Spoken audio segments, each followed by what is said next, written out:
What are your criticisms of religion? You said it was delusional?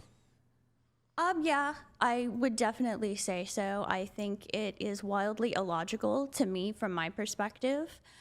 I don't understand personally why a God that seems to glorify suffering to earn peace and eternal life, what's deserving of worship? What's but how do you, deserving of... but this is a problem, is like you use religious terms in order to criticize religion. Like when you say words like suffering, how do you account for suffering? Suffering just means that you don't like. That's it. That's all suffering means. Well, I can narrow it down a little bit. I mean, if I... You're going to narrow, you will, but you're just going to narrow it down to subjective experiences I don't like or don't prefer. I think and if that's not what it narrows down to, I'm going to be stunned, but I'm going to let you narrow it down. So what is suffering? I would say the suffering I was more referring to would be suffering that I believe is more unjust, not just because someone made a bad decision or messed up. I'm more referring to children and cancer and horrific things like that. The most common thing that I've ever been told is everything happens for a reason, and if this terrible thing happens to this young child, leukemia, things like that, that it was all God's will. Oh. And I personally don't understand that whatsoever, because what has such a young child done to deserve any kind of That's test really strange from God? that you were raised Catholic Yes. and they told you it's in God's will Yes. that people get cancer. It's all part of God's plan. Oh, I see. Okay. Well, the problem is, again, so all of the criticisms that you would come up with for religion, right? You have to account for all of them. So when you say words like just, it's loaded. Like, what is justice? Well, I can give you two forms of justice. There's a Christian form of justice you're probably more used to, like empathy. Oh, you came in and you stole a bunch of from my house. Is it then just for me to go and steal a bunch of from your house? No. No. That's really weird, though, because I can give you a completely alternative view of justice that seems like it's totally within the confines of reason. If you steal from my house for me to be able to steal from yours, that seems completely within the line of reason. Seems totally logical to me. There's nothing illogical about it. There's no violations of the laws of logic, right? It's well within reason. What's the problem? The problem is you just don't prefer that kind of justice, right?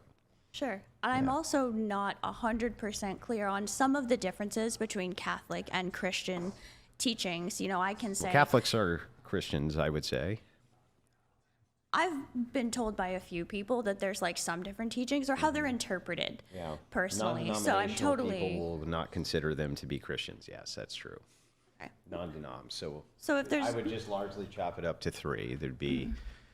I chop it up this way, okay? Most Orthodox would just say everything that's not Orthodox is Protestant. But I just chop it up to there is Protestantism. These are all of the branches of Christianity which came from Martin Luther after the schism. And then there's Catholicism, which came from Orthodoxy after the schism. And then there's Orthodoxy, the original Church of Christ.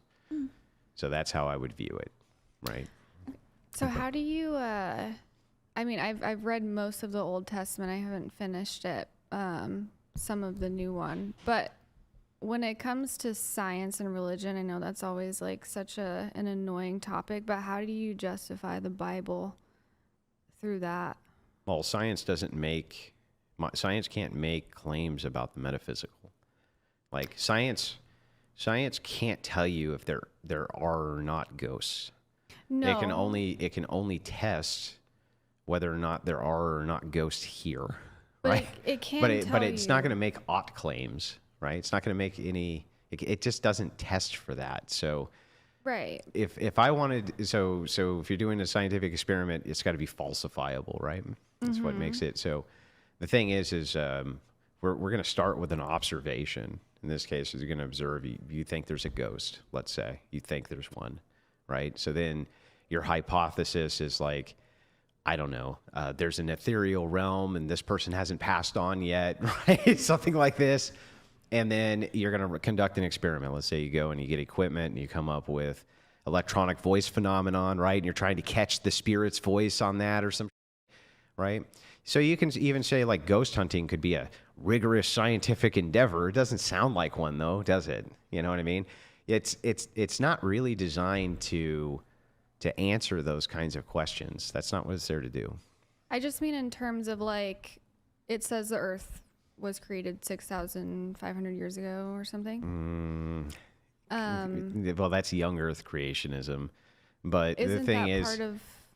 the thing is like there are people who fight over young earth or old earth creation. I've always considered it to be a silly fight to have because it really has nothing to do with the point. So the Bible warns us not to adhere to endless genealogies so that we don't get bogged down in nonsensical questions like that, right? It's just not that important from the Christian purview, whether the earth is 6,000 years old or not. Well, maybe not, but the point is that it is older than 6,000 years. So Okay. there is really no argument when it comes to that, which is just one example of something in the Bible that, I mean, when they wrote it, they had no understanding of like geophysical sciences.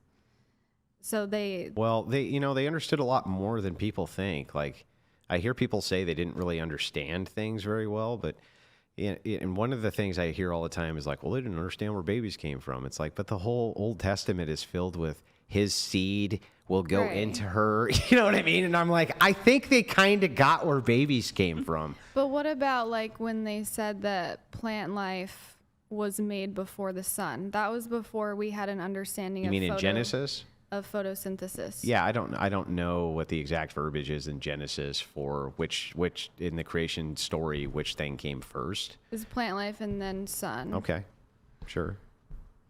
I mean, I don't know if that's the case. I'd have to pull up Genesis in Okay. order for me to contextualize it. But I'm just saying that, again, these seem like the least important questions. Like, let's even say that the accounting of that was incorrect or just an allegory or something like that. I don't believe it was. I think it's both actually true and it's allegorically true. And it is also trying to convey like various lessons and this kind of thing, right? Right. But let's just say, for the sake of argument, that that was not actually the case. How does that really contradict with Christian ethics ultimately? I don't think it contradicts the ethics, but I think that it makes the Bible like illogical. Like it makes it not as I wouldn't trust it for anything. I mean, more morality wise, I think that it had some good ideas. Maybe the new one. Yeah, but when people are making moral claims about religion, they're not referencing whether or not you think it's logical what happened in Genesis or the parting of the sea or things like that. It's not really what it's testing for when it comes to Christian ethics, and Christians are making moral claims, right? Then what is it testing for? Well, Christians are taking the virtues and the teachings of Jesus Christ, and what they're doing is they're taking these concepts and combining them into an ethical system called Christian ethics. Okay. And they're making ought prescriptions on that. Right. So even my argument would just always be, because I'm not a Christian apologist, there's people way better at that than me for the accounting stories and things like that. But my argument is always just like, even if morality is subjective, Christian ethics clearly has a ton of value. Even Right. to consequentialists, it seems to have a ton of value. So even if it is the case that Christians were delusional, like you said, it seems like you would want them to be, because they're super charitable, super charitable, and Oh, they I don't keep think they're bad. yeah, exactly, and they people. keep That's not what I society meant. rolling, right? So even if it was the case that you thought they were living in a delusion, like, who cares? From your view, it's like they should probably live in that delusion. It's probably better that they live in that delusion. See, I think that religion can be really good for people, give them a sense of purpose. But I think that something I've said before is that I think it's like a betrayal of intellect to not let yourself question the how or the why of the creation of the universe. Yeah, but I mean, in the skeptic tradition, you should be questioning skepticism too, and the fact that you can't give an accounting for any of the things that you actually care about, like justice. justice is your preference, right? The idea of justice is your preference. The idea of fairness is your preference. The idea of basically everything is your preference. Shouldn't you be skeptical of that too? I don't think you answered my question. What's the question? What was my question? What did I say? I don't know. Oh. I didn't. I'm not trying to deflect from any questions. No. I lost it. Yeah. So. But I'm just saying that I think ultimately, even from the viewpoint of the secularist or the subjective atheist or whatever, the secular humanist, that the most amount of value that people get is from Christianity anyway. Because they can give you objective, unchanging accountings of things, and you basically necessarily say things need to change.